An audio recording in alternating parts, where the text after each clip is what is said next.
ஓட்டையெல்லாம் போயிடுச்சு.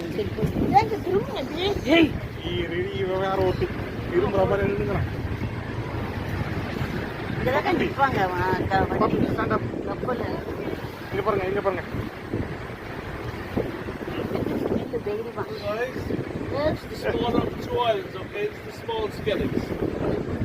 There's over 70,000 Gannets nested here. 70,000 Gannets. They come here mid-March. They go back to Africa in October. They come the winter, there's no birds on the island. They all fly back to New Guinea in Africa. They have 6,500 mile flight. Oh. The way the birds work is they lay one egg each year. When the egg hatches, it takes 4 years to develop into a fully grown bird. So what is the name of the bird? Gannet. Gannet. Oh, okay.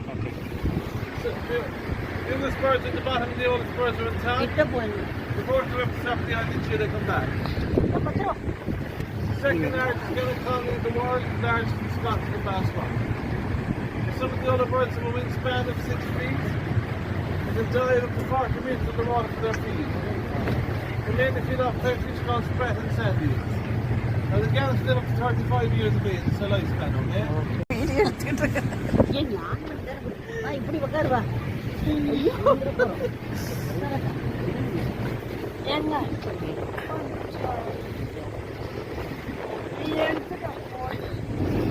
ஐயம்மா